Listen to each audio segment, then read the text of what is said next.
말씀 하나 같이 좀 읽겠습니다. 사도행전 13장 말씀인데요. 어제 우리 말씀 읽고 우리가 24시간 이번 예배를 시작했습니다. 우리가 사도행전 13장 2절 3절이요.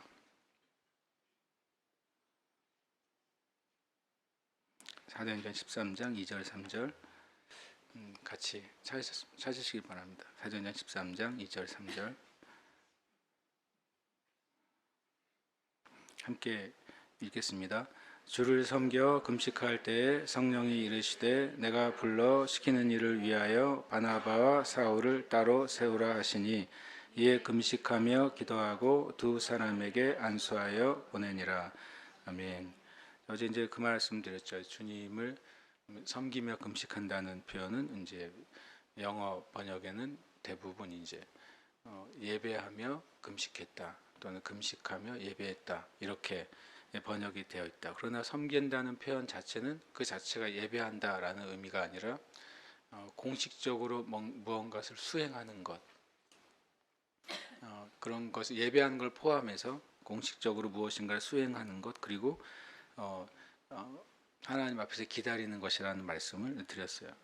제가 이제 어저께 그렇게 말을 하고 이 사도행전 13장 2절 3절의 사건이 실제로 사도행전의 그 역사 가운데 교회에 실은 대전환점이 일어난 사건이라고, 되게 조용히 지나가는 말씀이고 조용히 지나가는 사건이지만 주님이 말씀하신 그 명령의 마지막 단추, 모든 나라에 복음을 전하는 말씀이 공식적으로 시작된 사건이 이것이죠. 첫 번째 공식적인 선교사가 바나바와 바울이었어요.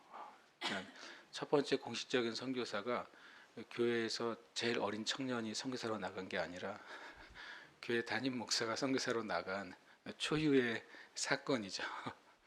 그리고 마치 아브라함을 하나님께서 부르시고 보내실 때 그 땅이 어딘지를 알려주지 않으시고 지시할 땅으로 가라라고 말씀하시고 그 아브라함의 믿음의 여정이 시작된 것처럼 주님이 이 바나바 사울을 따로 세우시는데 무엇을 할지를 정해놓지 않은 상태에서 내가 불러 시키는 일을 위해서 세우라고 말씀하시고 또 그 교회 리더십과 교회는 그것에 순종해서 파송한 굉장히 놀라운 사건이라는 말씀을 드렸어요.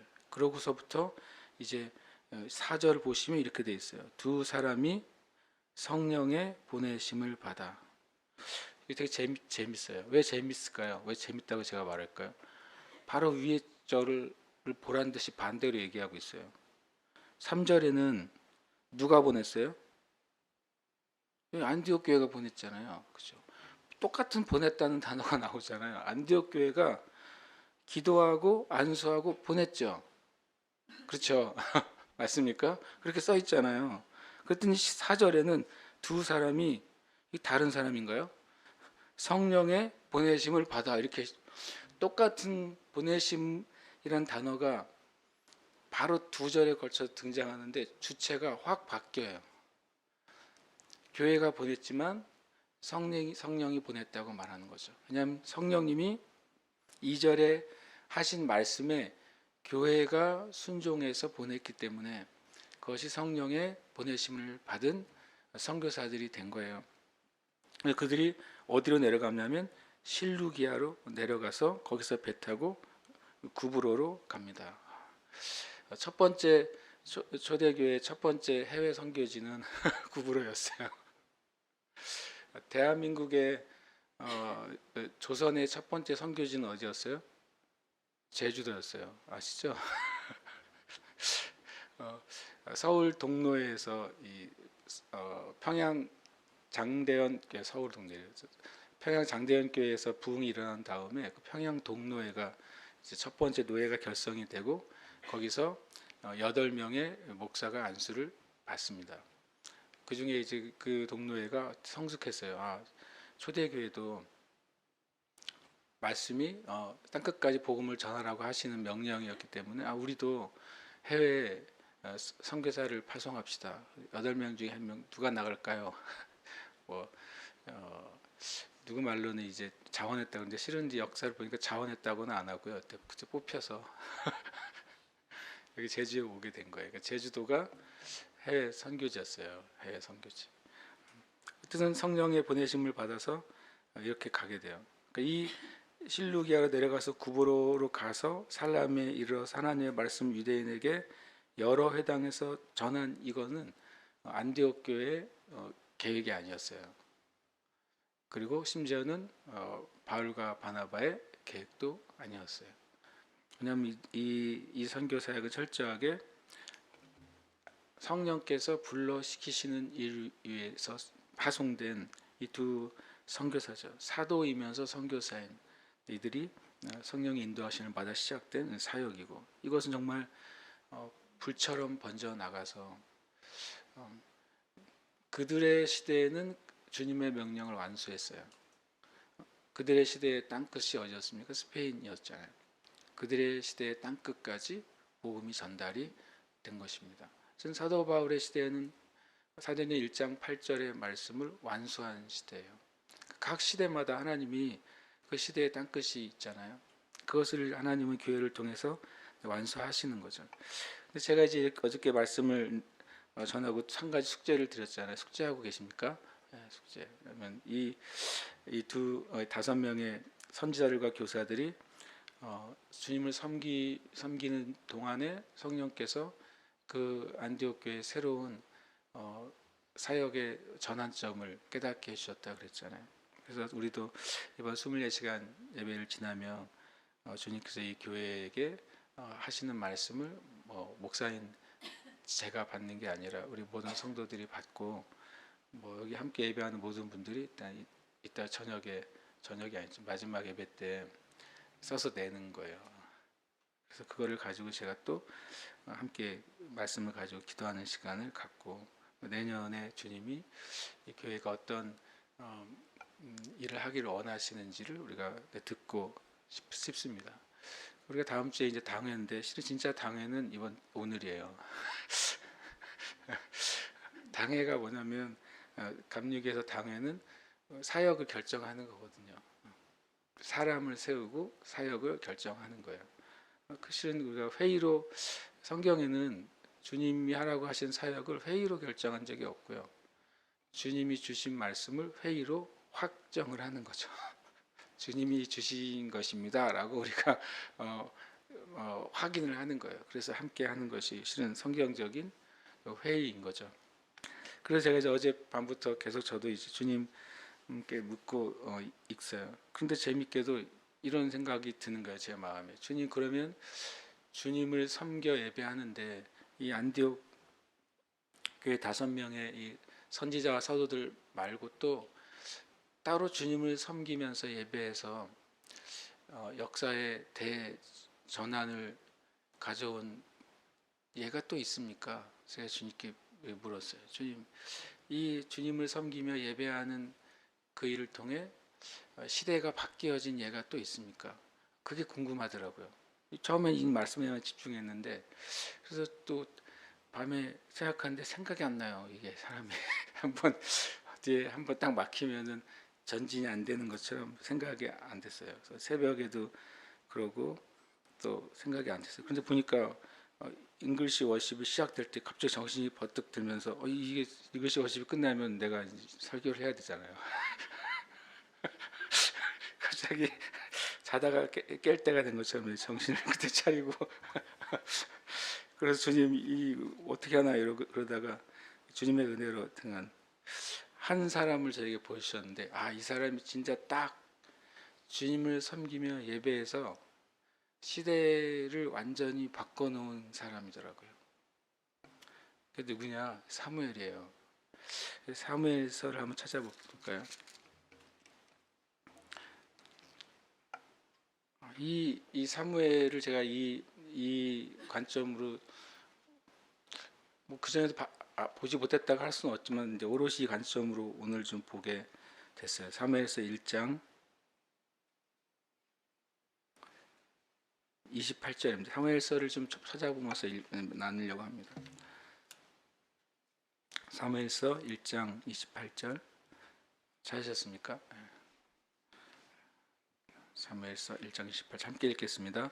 그러므로 나도 그를 여호와께 드리되 그의 평생을 여호와께 드리나이다 하고 그가 거기서 여호와께 경배하니라. 정말 사무엘은 등장부터가 대단하죠. 사무엘이 언제 등장하냐면 이때 등장하죠.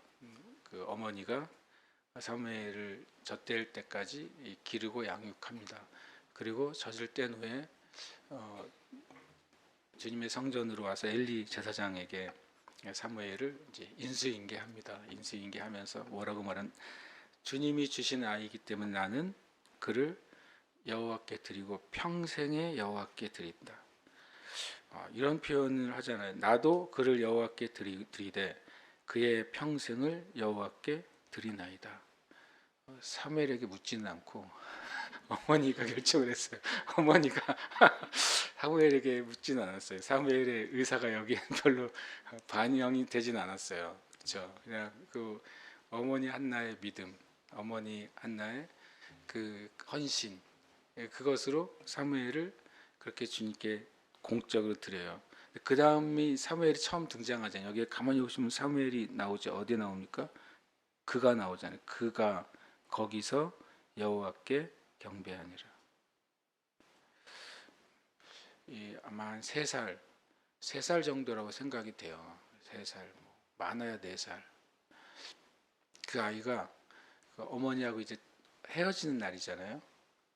그게 얼마큼 인식이 됐는지 안 됐는지 잘 모르겠어요. 어머니하고 헤어지는, 마치 저기 어린이집 처음 간 날처럼 이제 어머니 손잡고 왔다가 선생님에게 인수인계 될 때 대부분의 아이들은 되게 힘들어하잖아요. 그 아이 그 정도 나이 아니었겠어요. 근데 사무엘이 참 전 이 말이 좀 멋있다기보다는 짠한 거예요. 이 아이가 말이야 어머니랑 헤어지는 그날 그 성전에서 여기에 표현이 그가, 이 사무엘이죠. 그가 여호와께 경배해요. 월십이라고 돼 있어요. 그러니까 찬양한 게 아니잖아요. 사무엘 찬양하고 뭐 그게 아니라 주님 앞에 절한 거죠. 하나님 앞에 절을 해요. 인사합니다. 그 다음부터 이 주님을 섬긴다는, 성경에 주님을 섬긴다는 표현에 다른 또 의미가, 어떤 다른 표현이 있냐면 수종든다는 표현이 자주 나오는 걸 알 수 있어요.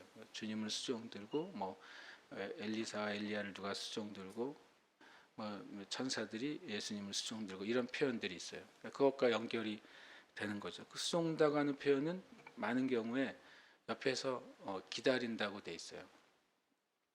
주인이 뭔가 말하면 수행하려고 딱 레디하고 있는 거예요. 이렇게 뭐가 필요하다 그러면 네, 그러고 갖다 줄 준비를 하는 게 수종드는 겁니다. 이제 이 평생 여호와께 경배를 합니다. 그 다음에 이제 11절 볼까요? 2장 11절입니다. 함께 읽겠습니다. 시작. 엘가나는 라마의 자기 집으로 돌아가고 그 아이는 제사장 엘리야 앞에서 여호와를 섬기니. 이 사무엘은 엘리를 섬기지 않았어요. 제사장을 섬기지 않았어요. 성경의 표현은 되게 일관성 있게 이 사무엘이란 아이는 주님 앞에 헌신된 때부터 하나님을 섬겨요. 그리고 엘리 앞에서 여호와를 섬겼어요. 그 말은 이제 엘리와 상관다는 게 아니라 엘리의 그 권위 아래서 하나님을 섬긴 것이죠. 그 다음에 그 사이에 이런 표현이 나옵니다. 사무엘상 2장 17절 18절입니다. 함께 읽겠습니다. 시작. 이 소년들의 죄가 여호와 앞에서 심히 크면 그들이 여호와의 제사를 멸시하였. 사무엘은 어렸을 때 세마포 에봇을 입고 여호와 앞에서 섬겼더라. 우리가 아는 것처럼 이제 나중에 죽은 이 두 분, 별로 이름을 말하고 싶지 않은 이 두 분, 제사장의 아들들이었고 제사장이었어요. 그들에 대해서 뭐라고 표현하면 여호와의 제사를 멸시했다, 이렇게 말해요. 그러니까 이 제사장은 실은 원래 공식적으로 섬기도록, 하나님을 섬기도록 세워진 사람들인데 그들이 하나님을 섬기는 것을 거절한 거예요. 하나님을 섬기는 일을 하지 않은 거죠. 목사라고 다 하나님을 섬기는 게 아니에요.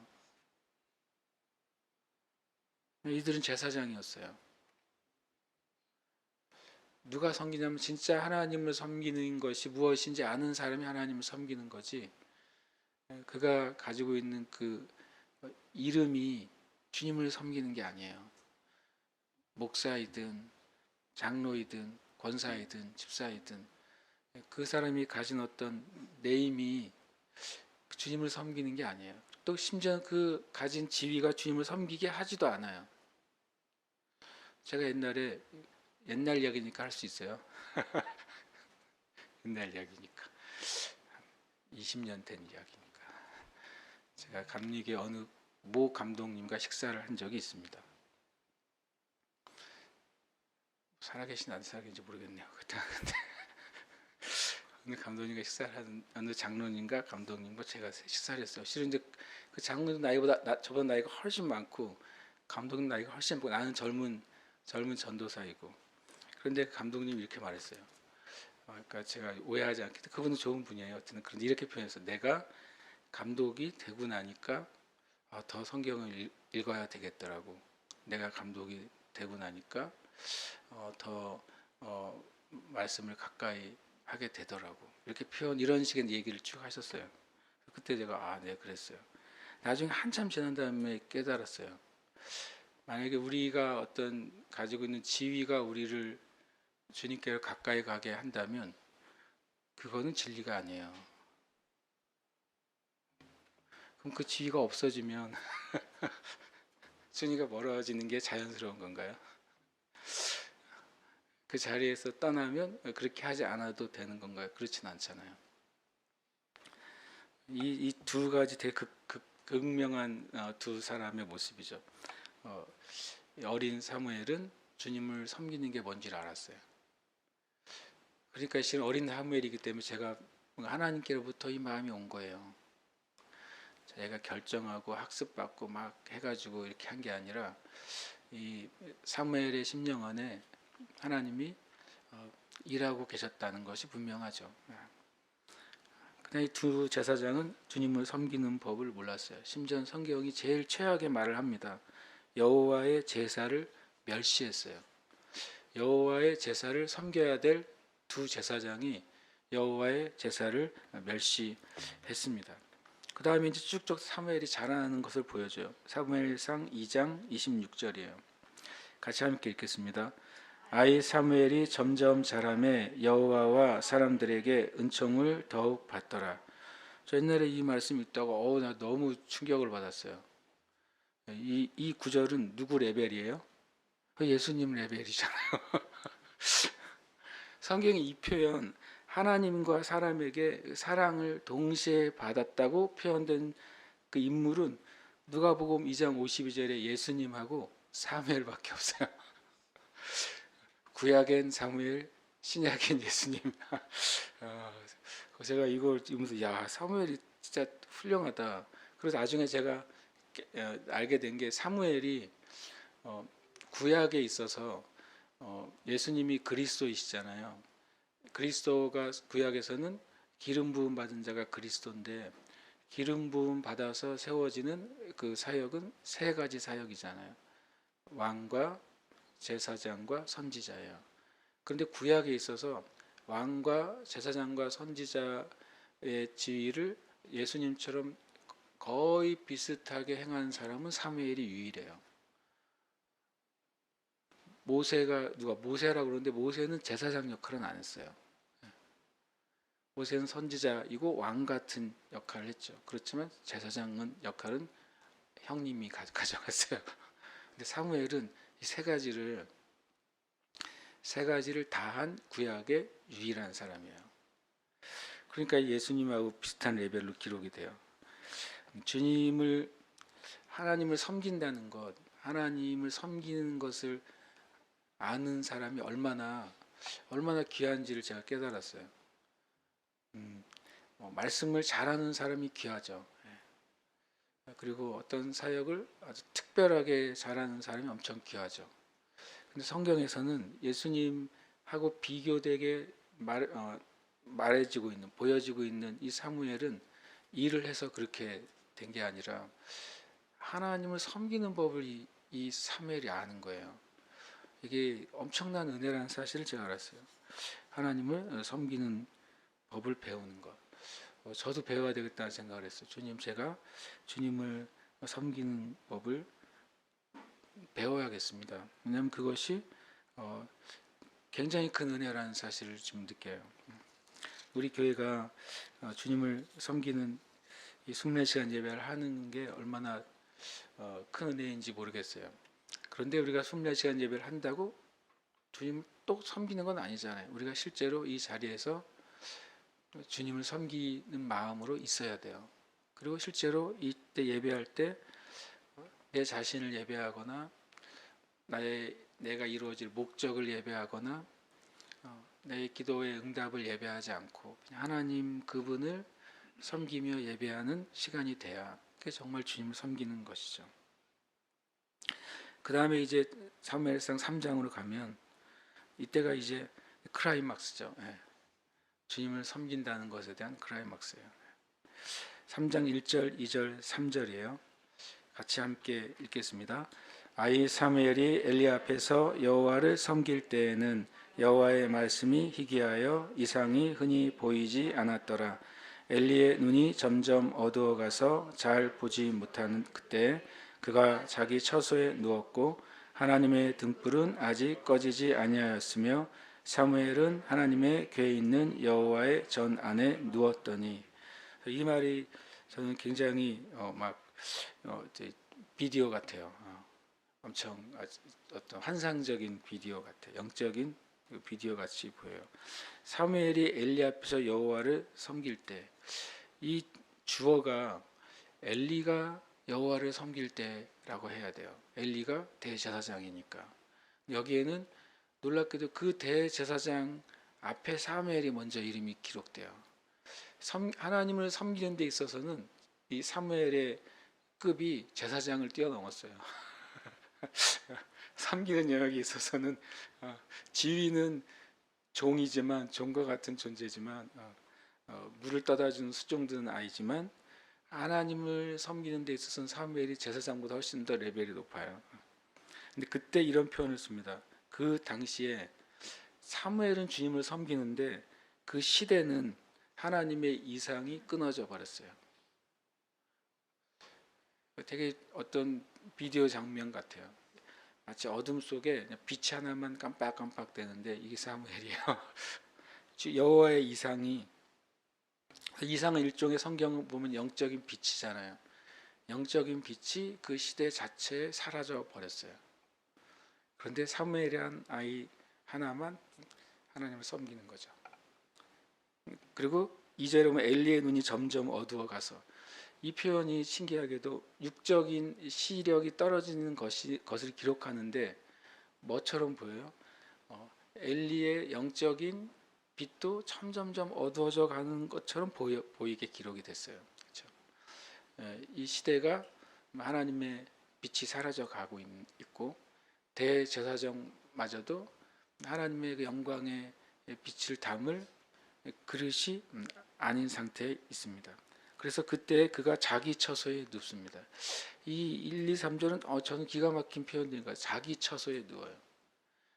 엘리 대제사장은 뭐를 섬기는 자입니까? 하나님의 처소, 하나님이 임하시는 그 처소, 성전을 섬기는 자가 제사장인데 표현을 그는 자기의 처소에 누웠다 이렇게 표현하는 거예요. 그때 3절에 하나님의 등불은 아직 꺼지지 아니하였으며 이것도 굉장히 이중적이에요. 하나님의 등불은 성전 안에 있는 등불이죠. 그게 아직 가물가물 꺼지지 않고 있는 거예요. 아니 아직 조금 기름이 남아 있다는 소리죠. 근데 또 한편으로는 영적으로도 말하고 있는 거죠.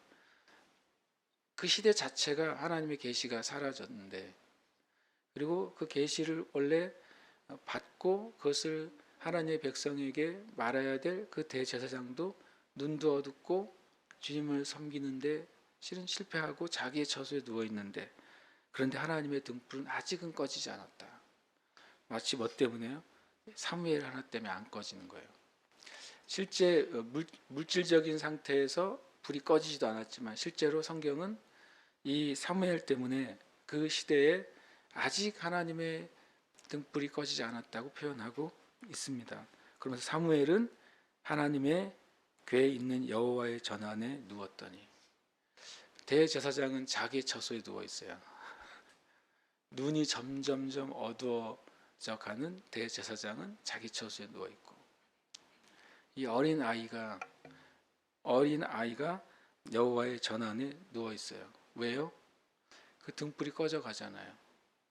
제사장의 임무가 뭔지 아세요? 밤새도록 불이 꺼지지 않게 하는 거예요. 그게 제사장의 임무 중에 하나입니다. 엘리도 자기 처소에 누워 있어. 홈리와 비느하스는 당연히 없어. 누가 여호와의 성전에 저 불이 꺼져갈 때 기름을 보충하겠어요? 참 신기하게도 이 어린 아이가 그것을 보는 거예요. 다 신경을 쓰지 않는데 어린 아이가 저것이 꺼지면 안 된다는 사실을 아는 거예요. 왜냐하면 주님이 명령하셨거든요. 제사장의 업무 중에 하나가 밤새도록 그 불이 꺼지지 않게 하라. 제단에 붙은 불이 꺼지지 않게 하라. 물론 그 제단 앞에 번제단이었어요. 그러나 또 안에서도 그 메노라의 불이 꺼지지 않도록 하는 것이 제사장들의 임무였다고요. 실은 밤새도록 불이 꺼지지 않게 기름을 채워놨어야 되는 거죠. 그것을 지키고 있는 거예요. 사무엘이 7개의 그 빛, 성전의 메노라의 불이 꺼지지 않도록 지키고 있는 것이죠. 그때 4절에 보면 여호와께서 사무엘을 부르십니다. 1, 2, 3, 4절이 기가 막히잖아요. 어린 사무엘이 섬기고 있는데 세상은 계시가 끊어졌어요. 대제사장과 그 아들 제사장들은 그거에 관심이 없어요. 하나님을 섬기는 데 관심이 없고, 하나님의 계시가 임하는 데 관심이 없고, 하나님의 영광이 임하는 데 관심이 없어요. 그들은 주님을 섬기는데 실패해 버렸어요. 그런데 이 어린 사무엘이 그 일을 하고 있는 거죠. 그래서 제가 주님을 섬기는 게 뭔지 그 예가 성경에 뭐가 있습니까? 라고 제가 어제 저녁부터 계속 묻다가 잉글리시 50이 시작될 때 알았어요. 그래서 이거구나. 그리고 알잖아요. 주님이 4번 부르세요. 얼마나 사무엘이 준비되어 있었는지, 성전에서 누워있는데 사무엘아 부르니까 어디까지 뛰어간 거예요? 엘리의 처소까지 뛰어가요. 얼마나 준비되어 있는지요. 완전히 늘 이제 24시간 풀로 준비되어 있는 거예요. 이 어린 사무엘이. 엘가나가 부르면 아마 낮에는 부르지 않아도 엘가나의 눈짓만 보고서도 아마 사무엘이 움직였을 것 같아요. 이 정도쯤 되면은 눈치 엄청 빠른 사람 있잖아요. 딱 보면 아이도 뭐가 필요한지 그 정도 수준인 것 같아요. 이 아이가. 그러니까 자다가도 귀를 열어놓고 자는 거 아니에요. 엘리한테 가잖아요. 3번이나 가는데 엘리가 아니라 그러잖아요. 엘리도 얼마나 미련한지 3번이나 돼서야 알았어요. 정말 혹시 설마 이 아이에게 주님이 말씀하신 거야? 라고 느낀 거예요. 3번 지나서야. 그리고 뭐라고 말하냐면, 만약에 주님이 정말 부른다면 다시 주의 종이 있습니다 라고 주님께 말해라 라고 가르쳐 주죠. 말씀하소서 주의 종이 듣겠나이다고 말해라. 난 이 말이 되게 슬펐어요. 전에 읽다가. 엘리가 이 말을 어떻게 가르쳐 줬을까요? 엘리가 이 경험이 있기 때문인 거죠. 엘리가 어느 시절에, 그도 대제사장이잖아요. 그의 인생 어느 시절에 하나님께서 그를 부르시고 엘리가 주님 말씀해 하십시오. 주의 종이 듣겠나이다 했던 경험이 있는 거예요. 늙고 눈 멀고 영이 어두워져서 다 잊어버린 거죠. 근데 이 어린 아이가 그걸 생각나게 한 거예요. 진짜 그동안 말씀하시지 않았던 하나님이 이 아이에게 말씀하실 수 있구나. 라는 사실을 그때 안 거죠. 그래서 저는 옛날에 뭐 우스갯소리 이 3장 읽다가 엄청 울었어요. 엘리가 너무 불쌍해서 울었어요. 진짜 불쌍하잖아요. 왜냐하면 나중에 두 아들을 잃잖아요. 그냥 죽음으로 잃는 게 아니라 그 아들이 주님을 떠나잖아요. 그것을 돌이키지 못하잖아요. 그리고 이제 이 사무엘이 주님을 섬긴 이것으로 인해서 역사의 대전환이 오죠. 사무엘은 마지막 사사이면서 이 이스라엘이 사사의 시대가 끝나고 왕정이 오게 하는 선지자로서 주님이 이를 사용하세요. 그러니까 사무엘 이전과 이후가 이스라엘 역사는 대전환이 이루어지잖아요. 전 그거를 뭐라고 말씀하고 드리고 싶냐면 사무엘이 주님을 섬기는 법을 알았기 때문에 그래요. 주님을 섬기는 자리에 있었기 때문에 하나님은 그 주님을 섬기는 사무엘에게 그 시대를 맡기신 거예요. 누구에게 이 시대를 맡길까? 엄청 위대한 사역자나 큰 대교회나 아니면 정말 학위를 몇 개 가지고 있는 정말 석학과 같은 영적인 학자들이나 그들에게 이 시대를 다음 시대를 맡길까? 글쎄요, 제 생각에 성경을 봤을 때에는 하나님이 누군가에게 다른 시대의 문을 열 때는 항상 주님을 섬기는 법을 알고 있는 사람이나 주님을 섬기는 법을 알고 있는 한 무리의 몸을 통해서 하셨던 것 같아요. 그게 참 하나님의 비밀이시고 하나님의 놀라운 지혜라고 저는 생각합니다. 그래서 우리가 24시간 예배를 2달에 한 번씩 하는데 이게 저 자신도 이게 이제 몸에는 배어 있잖아요. 그렇지만 그것이 정말 주님을 섬기는 예배가 되고 주님을 섬기는 섬김이 될 때 하나님은 또 하나님의 일을 우리를 통해서 하실 겁니다. 우리가 그것을 믿는 것입니다. 아멘이십니까? 함께 우리 남은 시간 좀 기도하겠습니다.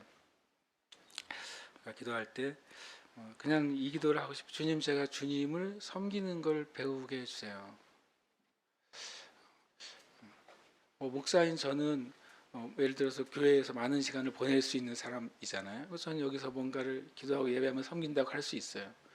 하루 종일 아침에 직장에 가거나 일터에 나가서 이제 어떤 일을 하는 우리 형제 자매님들은 어떻게 주님을 섬길 수 있을까요?